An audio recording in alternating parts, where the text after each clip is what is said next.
first trap that you should avoid is claiming Social Security too early. What you'll want to do is deep analysis of how Social Security is going to fit into your broader retirement plan and develop a strategy that not only maximizes the amount of Social Security that you'll receive, but also does so in combination with your other sources of retirement income like pensions and retirement account withdrawals. The second trap that you need to avoid in retirement is ignoring healthcare costs. When you turn 65, you are eligible for Medicare, but there are certain out-of-pocket costs, even on Medicare, that you will incur. And what most people don't realize is that Medicare does not cover long-term care. And so if you happen to need long-term care at some point in your life, then you're going to have to either pay out of pocket for your care or use some sort of long-term care policy to help pay those costs. And when we are working with our clients here at Haywood Wealth Management,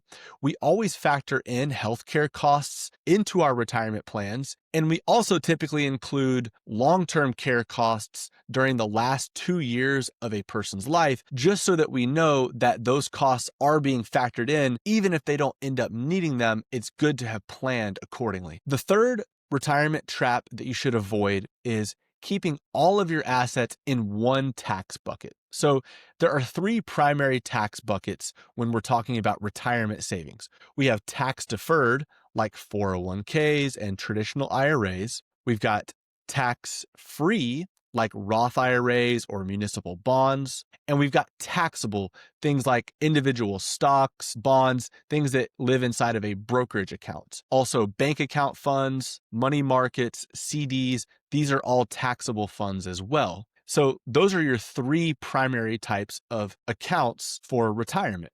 Now, what we see far too often is that somebody has all of their money in one type of account, like all of their money in a 401k or IRA, or all of their money in a Roth. Now, it's best to actually have a blend of these 3 different account types, because what that's going to do is allow for flexibility in withdrawals at different points throughout your retirement. So there might be a time where you're bumping up against a certain tax bracket and you don't want to take extra distributions from a 401k because it will bump you into another tax bracket.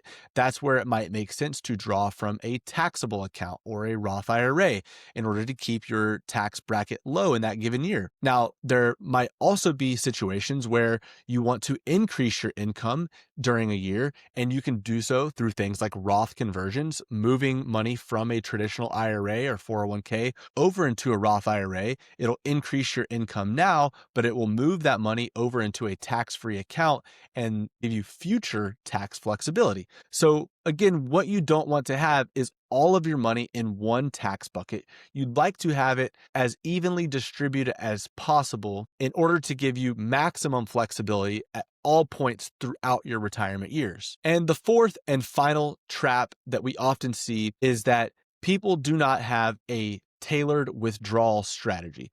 So depending on what your spread of retirement assets looks like between Roth IRAs, traditional IRAs, and taxable accounts will determine what the best withdrawal strategy is for you. And there's no one-size-fits-all solution to a retirement withdrawal strategy. What you really need to do is an analysis of what your tax situation looks like now and into the future, and then create a withdrawal strategy that is specific to your situation and minimizes the amount of tax that you pay not only today, but 5, 10, 20 plus years into the future. So hope you enjoyed today's video. Please like and subscribe to our channel where we share more content just like this all the time.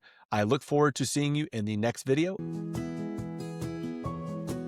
Hi, my name is Justin Haywood, founder of Haywood Wealth Management.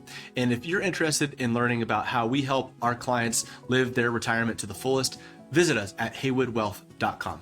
Thank you so much.